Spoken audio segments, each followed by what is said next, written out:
조선시대 왕들의 평균 수명은 40대였다. 대부분의 군주는 10대 후반부터 30대의 왕위에 올랐고 40대에 승하했다. 하지만 조선을 건국한 이성계는 이 역사적 통례를 깨뜨린 인물이었다. 1335년에 태어난 이성계가 조선을 건국한 해는 1392년. 그가 왕위에 올랐을 때의 나이는 57세였다. 오늘날 기준으로도 57세는 결코 젊지 않은 나이다. 평균 수명이 짧던 조선시대에 이 나이는 얼마나 고령이었을까? 이성계는 조선시대 전체를 통틀어 가장 나이 많은 상태에서 왕위에 오른 임금이었다. 이 사실이 갖는 의미는 단순하지 않았다. 57세의 고령에 새로운 왕조를 개창한 이성계 앞에는 하나의 심각한 정치적 과제가 놓여 있었다. 바로 후계자 문제였다. 이성계는 2명의 부인으로부터 총 8명의 아들을 두었다. 첫 번째 부인인 신의왕후 한씨에게서 6명, 두 번째 부인인 강씨에게서 2명의 아들을 얻었다. 신의왕후 한씨는 조선 건국 전에 세상을 떠났기 때문에 건국 직후부터 이성계의 곁에는 둘째 부인인 강씨가 있었다. 그녀가 바로 후대의 신덕왕후로 추승받을 여인이었다. 왕세자 선정은 한 가지 원칙을 따라야 했다. 적장자 중심의 종통인식이었다. 동아시아 유교 문명권에서는 밥상에 잘 익은 생선 몸통은 모두 장남의 몫이다라는 말처럼 첫째 아들이 가문을 계승하는 것을 기본 원칙으로 삼았다. 이 전통은 중국 주나라에까지 거슬러 올라간다. 오늘날 우리가 흔히 말하는 종갓집이라는 개념도 이러한 인식에서 비롯된 것이었다. 따라서 원칙대로라면 이성계의 첫째 아들 이방우가 왕세자의 자리에 앉아야 했다. 하지만 현실은 원칙과 다르게 흘러갔다. 개국공신 이질환이 저술한 청해백집에 따르면 이방우는 아버지 이성계가 일으킨 위화도 해군부터 정치적 입장을 달리했다고 한다. 아버지의 반란을 반대했으며 고려에 대한 충성을 강조했던 것이다. 그는 고려의 왕실에 진심으로 충성하는 신하였다.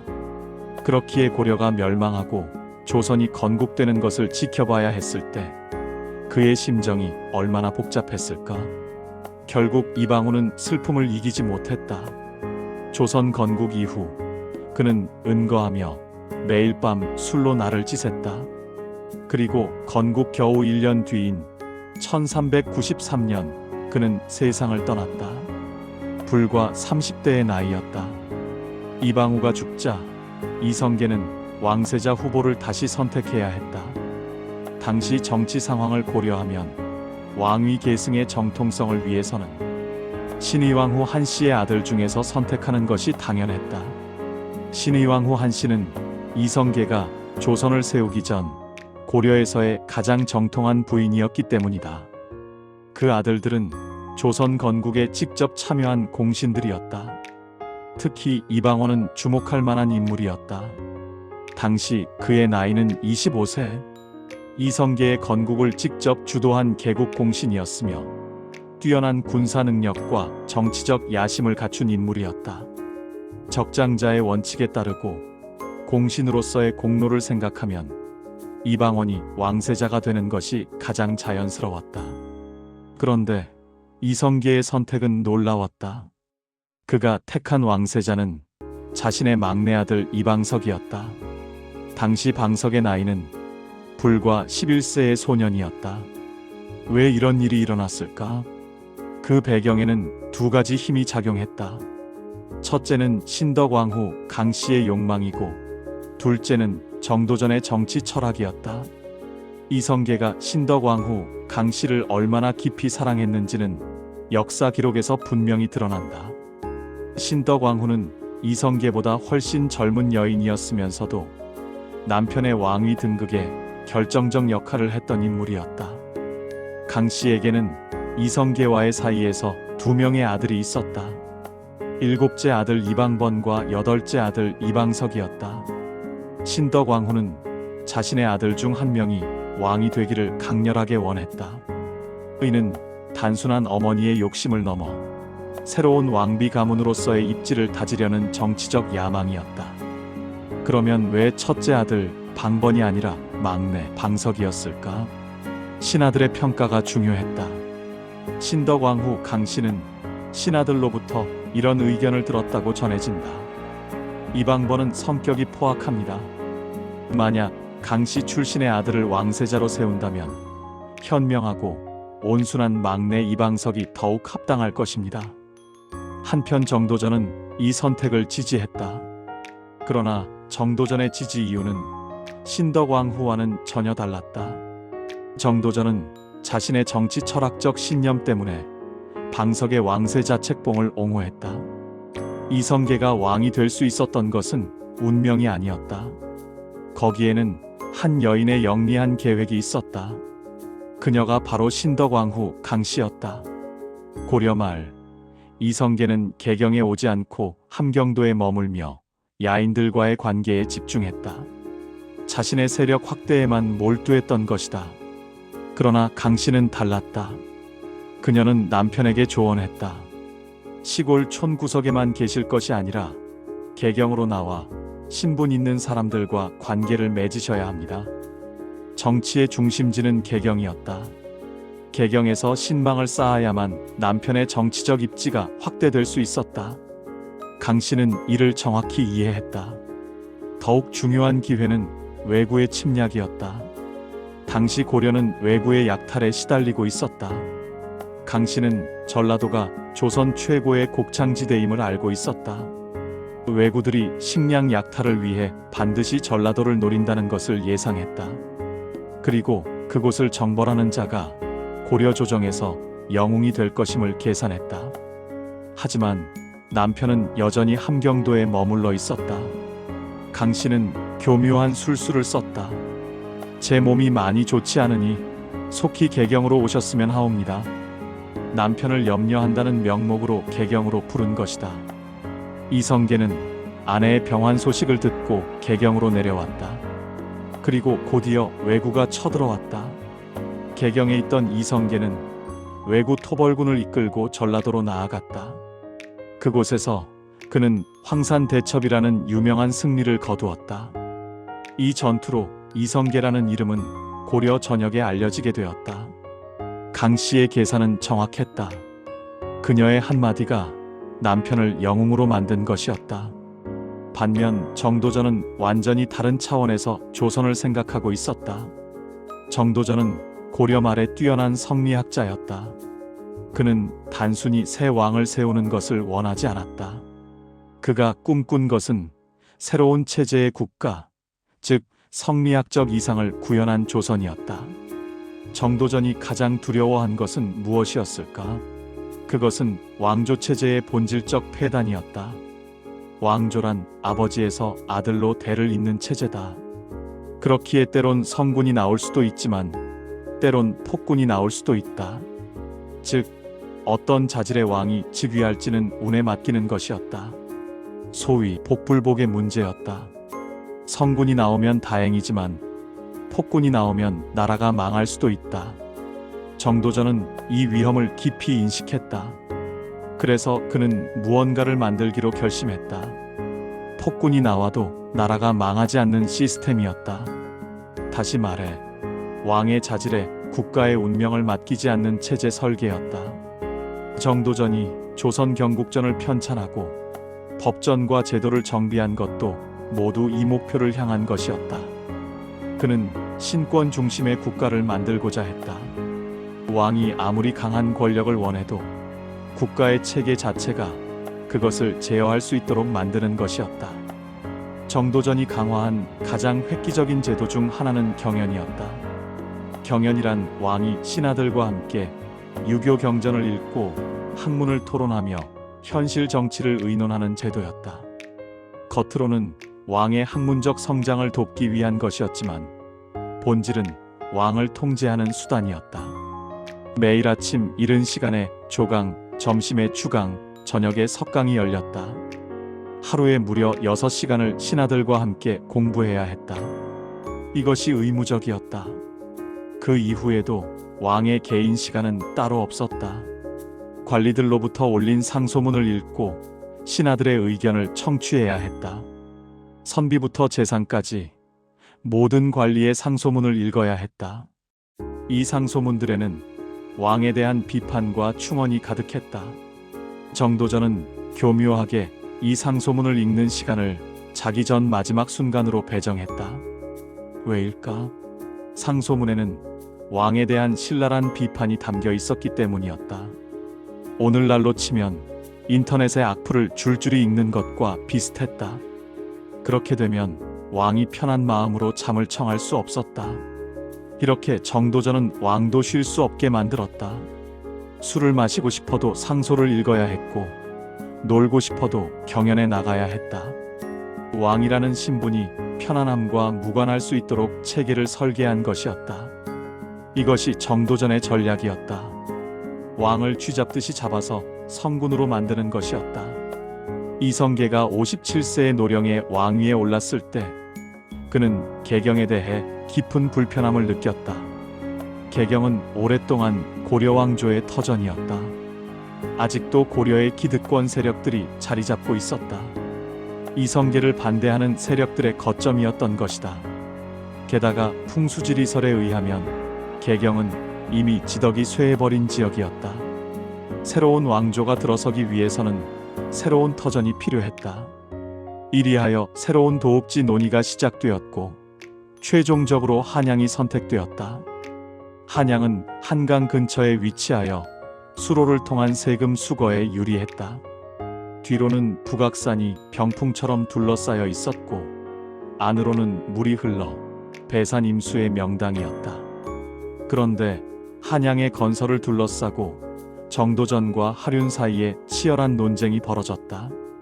정도전은 유교의 전통적 방식을 따라 북악산을 주산으로 삼고 남쪽의 관악산을 향하는 자리에 궁궐을 지어야 한다고 주장했다.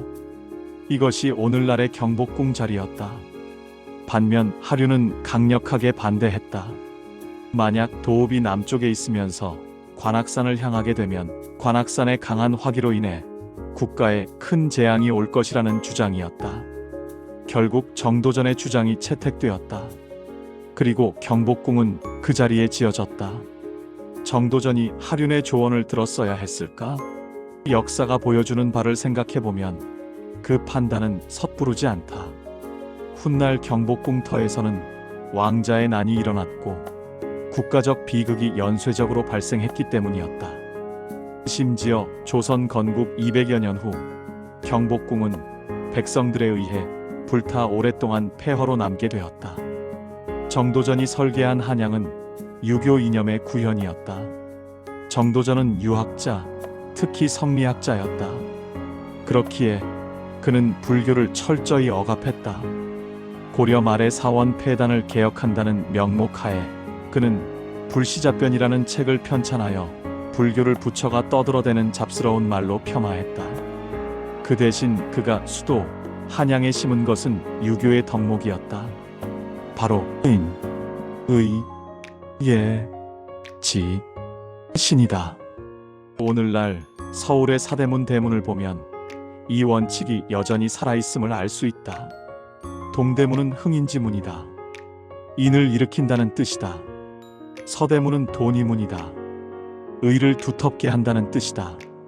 남대문은 숭례문이다. 예를 숭상한다는 뜻이다. 북대문은 홍지문이다. 지를 넓힌다는 뜻이다. 그리고 가장 중앙에 있는 보신각의 종이 울릴 때마다 신의 덕목이 도시 전체에 울려 퍼졌다. 이처럼 한양의 모든 구조는 정도전이 꿈꾼 유교적 이상의 도시였다. 경복궁의 이름도 정도전이 지었다. 경복은 복을 누리소서라는 뜻으로 중국 고대 경전 시경의 주화편에서 따온 것이었다. 경복궁 정전의 이름인 근정전은 임금이 항상 근면하게 정치를 펼쳐야 한다는 뜻이었다. 정도전이 만든 모든 것에는 의미가 있었다. 신덕왕후 강씨는 이성계를 왕으로 만드는 데 성공했다. 그러나 그녀의 야망은 거기서 끝나지 않았다. 그녀가 원한 것은 자신의 아들이 왕이 되는 것이었다. 신의왕 후 한씨의 아들들이 왕위를 차지하도록 둘 수 없었다. 신덕왕 후 강씨의 아들들도 왕통을 이어야 한다고 생각했던 것이다. 1392년 조선 건국 직후 신덕왕 후는 자신의 막내 아들 이방석을 왕세자로 책봉해달라고 강력히 요청했다. 태조 이성계는 아내의 청을 들어주었고 신덕왕 후의 야망은 현실이 되었다. 11세의 소년이 조선의 왕세자가 된 것이었다. 한편 이방원은 어떤 감정으로 이를 받아들였을까? 이방원은 명백히 이성계의 건국에 가장 중요한 역할을 했던 인물이었다.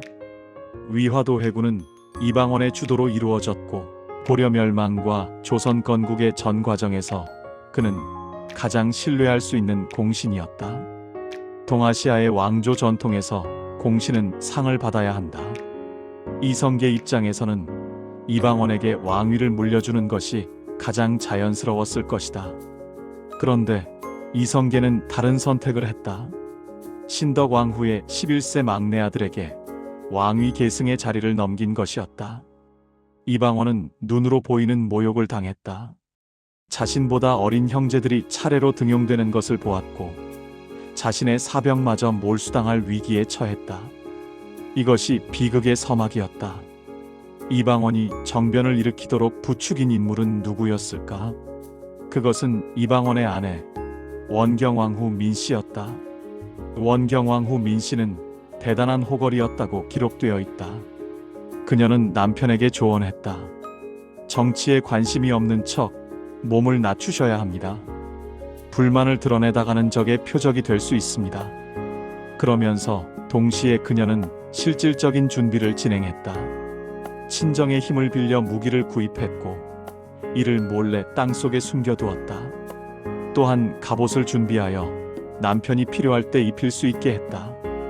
겉으로는 아내로서의 헌신을, 속으로는 정변의 준비를 하는 이중 역할을 해낸 것이었다. 조선의 건국 직후 새로운 위기가 발생했다. 바로 명나라와의 외교 분쟁이었다. 명나라의 주원장은 신생국가 조선을 인정하면서도 왕 임면장인 고명과 왕의 도장인 금인을 쉽게 주지 않았다. 동아시아 전통에서 이 두 가지를 받는 것은 중국 황제로부터 정통성을 인정받는 것을 의미했다. 그런데 주원장은 새로 떠오르는 조선을 견제하기 위해 이를 미루고 있었던 것이다. 당시 명나라 자체도 건국 초기에 불안정한 상황에 있었다. 주원장은 심술을 부리는 방식으로 조선을 압박했다. 1397년 드디어 분쟁이 발생했다. 표전 문제였다. 표전이란 중국 황제와 황태후, 황태자에게 보내는 외교 문서를 뜻했다. 조선의 사신들이 이를 중국에 제출했는데 명나라는 갑자기 글귀가 상당히 모욕적이다며 트집을 잡았다. 명나라는 조선 사신들을 억류했다. 심지어 표전 작성을 담당했던 정도전을 잡아올 것을 요구했다. 당시 하륜, 정탁, 권근이 정도전을 대신하여 명나라 사신 앞에서 고개를 숙이고 눈물로 해명했던 것으로 기록되어 있다. 외교적 위기는 일단 넘어갔지만 조선의 자존심은 크게 상처를 입었다. 정도전은 이 모욕을 견디지 못했다. 명나라의 압박에 뿔이 난 정도전은 태조 이성계에게 건의했다. 요동 지역의 정벌 계획이었다. 조선의 북쪽 경계인 요동을 장악함으로써 명나라의 영향력을 제거하겠다는 것이었다. 이는 정치적으로 또 다른 의도를 담고 있었다. 요동 정벌을 위해 군사력을 보충한다는 명목하에 정도전은 이방원의 사병을 몰수하려고 했다. 이방원이 점점 강해지는 것을 견제하면서 동시에 요동 정벌이라는 대의적 명분도 얻을 수 있었던 것이었다. 일거양득의 계산이었다. 그러나 정도전의 계획은 현실화되지 못했다.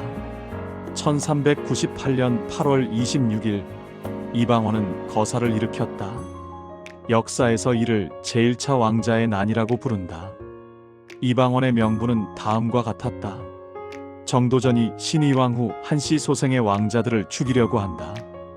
이를 막기 위해 거사를 일으켰다. 이는 정당성이 있는 주장이었다. 신덕왕후 강씨의 아들이 왕세자가 되고 그의 형들의 세력이 제거된다면 신의왕후 한씨의 아들들은 언제든 죽을 수 있었던 것이었다. 이방원의 반격은 철저했다. 그는 정도전을 죽였다. 나아가 이복형 이방번과 왕세자 방석까지 죽였다. 조선 개국 초기의 권력 투쟁은 비극으로 끝났다.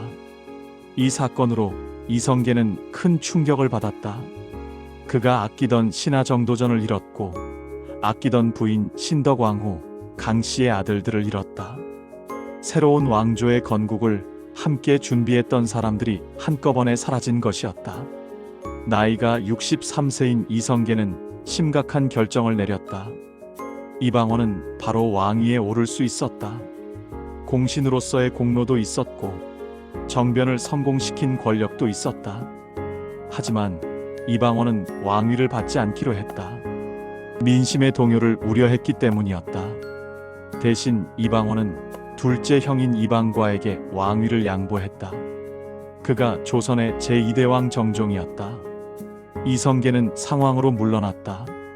새로운 왕조를 연 창업군주이지만 그는 이제 권력의 앞무대에서 물러나야 했다. 하지만 비극은 여기서 끝나지 않았다. 정종이 왕이 된 지 2년 뒤 다시 한번 왕자의 난이 일어났다. 제2차 왕자의 난이었다. 이번에는 제1차 난에서 살아남은 아들 이방간이 중심이 되었다. 태조 이성계는 자식들의 골육상잔을 지켜봐야 했다. 창업군주이면서도 말년에는 자식들의 권력 싸움으로 인한 고통을 겪어야 했던 것이었다. 실록에는 이 시기 태조의 심정이 기록되어 있다. 새로운 왕조를 연 창업군주이지만 죽지 못하는 것에 대해 쓸쓸하게 한탄하는 모습이 드러나 있다고 기록되어 있다. 태조 이성계의 깊은 슬픔을 더한 사건이 하나 더 있었다. 그가 몹시 아끼던 부인 신덕왕후 강씨가 세상을 떠난 것이었다. 이는 제1차 왕자의 난이 일어나기 2년 전인 1396년의 일이었다.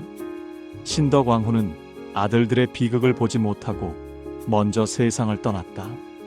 태조는 왕비를 도성 안에 장사 지낼 수 없다는 원칙을 어기면서까지 신덕왕후의 능을 자신이 보낼 수 있는 경복궁 근처인 정동에 만들었다. 아내를 보고 싶은 마음에서였다. 그러나 태조 이성계가 1408년에 승하한 후 태종 이방원은 아버지가 세상을 떠나자마자 신덕왕후를 향한 복수에 나섰다. 태종은 신덕왕후의 능을 오늘날 성북구 정릉동의 현위치로 옮겼다. 도성에서 더 멀리 옮긴 것이었다. 나아가 왕릉에 사용되었던 12지상들을 청계천의 광교에 던져 물속에 거꾸로 박았다. 신덕왕후에 대한 노골적인 모욕과 보복이었다. 이방원은 아버지가 사랑했던 여인을 끝까지 증오했던 것이다. 조선시대 200여 년의 역사는 이 세 인물의 선택과 갈등 속에서 시작되었다. 이성계는 57세의 고령에 새로운 왕조를 세웠다. 그러나 그는 그 왕조의 진정한 설계자가 아니었다. 정도전은 새로운 체제를 완성했다. 왕의 자질에 의존하지 않는 국가 시스템을 만들었고 한양이라는 도시의 유교적 이상을 구현했다. 그러나 그의 꿈은 이방원의 칼에 의해 무너졌다. 신덕왕후 강씨는 남편을 왕으로 만들었고 자신의 아들을 왕세자로 올렸다. 하지만 그 야망은 아들의 비극으로 끝났고 남편의 사후에는 극심한 모욕을 당했다. 이들이 만든 조선은 비극 속에서 탄생했지만 그 제도와 체계는 500년을 넘게 지속되었다. 정도전이 만든 경연제도는 조선 왕들을 제어했고 조선 경국전의 원칙은 국정을 안내했다. 한양의 4개의 문이 아직도 서 있는 이유는 정도전이 그것에 심어놓은 유교의 덕목이 여전히 살아있기 때문이다. 조선이라는 나라는 결국 한 노인의 결정, 한 학자의 이상, 그리고 한 여인의 야망이 격렬히 충돌하면서 탄생한 것이었다.